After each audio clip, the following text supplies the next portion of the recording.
Hey there folks, welcome to Spectrum Pulse. We talk about music, movies, art, and culture. And today we're going to be talking about the debut album from Meghan Trainor called Tidal. You know, outside of Billboard Breakdown, I've never really talked at length about Meghan Trainor in any capacity. And considering her very recent pop culture ubiquity and controversy, that's a little bit surprising. And part of me wonders why I'm even reviewing this album, mostly because from every single Meghan Trainor song that she's released, there's been one message emblazoned across all her music, namely, that it's not for me. And yeah, one of my goals this year is to delve more deeply into music that's outside of my comfort zone. So let's actually talk for a little bit about the woman behind the music. Believe it or not, even though Tidal is advertised as Meghan Trainor's debut album, she actually released 3 acoustic records while she was at Berklee, where she later dropped out to pursue her dreams as a songwriter. She eventually wound up in Nashville, where she was writing songs for, and when I discovered this, I wasn't surprised in the slightest, Dan and Shay, Hunter Hayes, and Rascal Flatts. Note that all these are country artists, and more importantly, they're pop country that produce some of the most polished,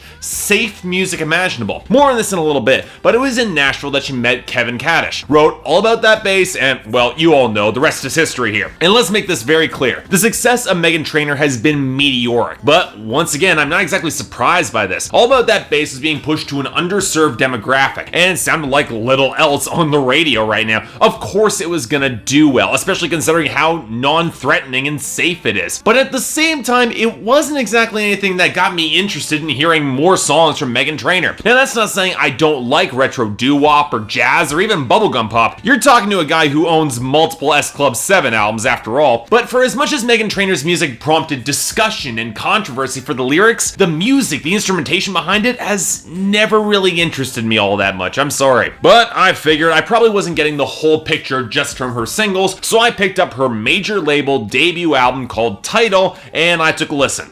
What do we get here? Honestly, it's okay. I wouldn't call this album great or even all that good, keeping in mind that I'm clearly not in the intended audience and some people probably think it's a lot better, but it's definitely a major label debut that shows some real shortcomings from Meghan Trainor pretty much across the board. It's not a bad album, let me stress this, but it's a very safe album in terms of its presentation if it's not its content. As such, it doesn't really interest me all that much, but I can definitely see the appeal behind it. So okay, let's start with Meghan Trainor herself. And you know what, I'll give her this, she does have some real talent here. You can tell she's had some classical training in her vocals, especially in setting up the harmonies that you really don't hear enough of on this album, and she's clearly got some real charisma and poise. But what I probably appreciated from her the most is a certain feisty edge. From some of her singles, I originally got the impression that she didn't have much range beyond a certain brand of sass that could tread into obnoxiousness, and while that's definitely true in a couple songs, she does have more emotional range here and there, and I definitely like that. And yet, the rapping is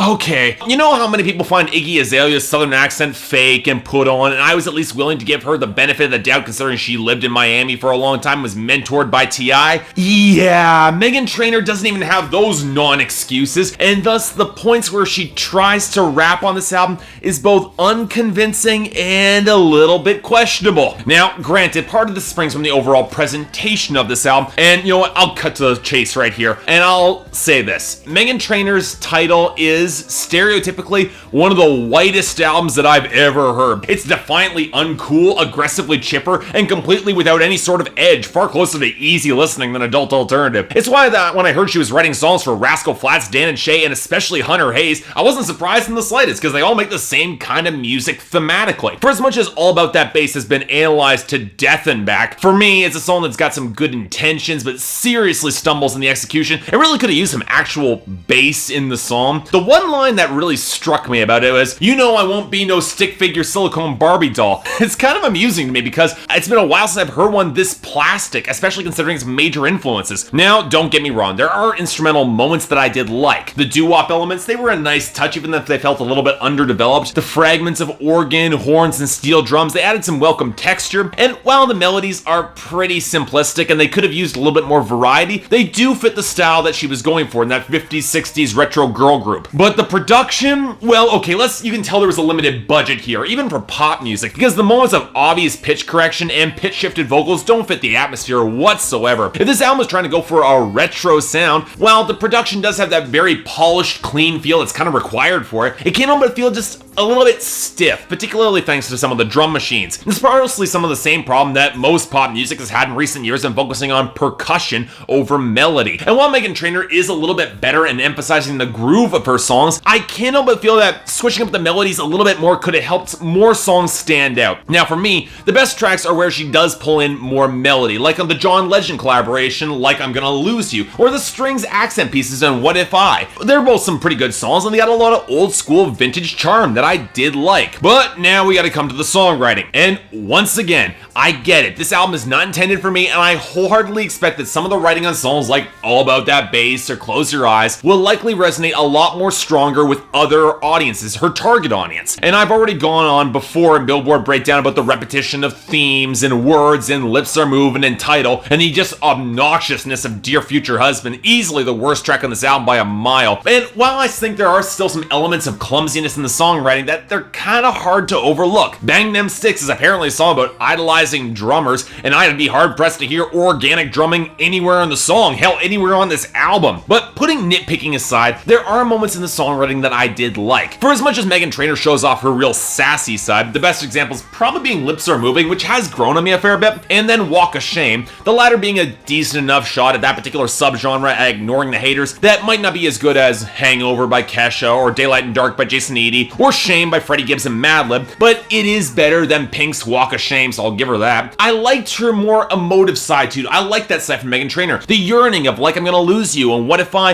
it felt very vulnerable and sincere in a way that does a lot to humanize Meghan Trainor on this album. And it didn't feel nearly as clumsy in terms of the songwriting, which was definitely appreciated. But look, here's the thing. The moments where the songwriting doesn't work on this album, it's really distracting, especially considering the rationale behind the majority of this album, from her words, is that it's desired to be an inspiration to girls going through very similar situations. And while the skinny bitches line and All About That Bass is off message, as you've heard dozens of times before, the one that really struck me is Like I'm Supposed to Do. Maybe it's just me, but isn't the point behind body positive feminism is that it's inclusive and you're doing it to feel better about yourself for yourself, not for dumbass guys like yours truly? And while I can get behind pitching jackasses to the curb and Lips Are Moving, the cutesy but smug demands of Dear Future Husband or some of the questionable lyrics on the bridge of Title, it's a lot harder for me to like. And while there are points on this album that are a little bit more humanizing and add some nuance to the overall picture, there are songs on this album that do feel a little bit self-serving and gratuitous. And sure, we're all entitled to those moments, and there's plenty of male power fantasies that I listen to, but it does feel a little bit off message when you wrap it into this overall empowerment statement that's supposed to be taken a little bit more seriously, especially when that empowerment statement doesn't exactly take a lot of chances. So you know what? In the end,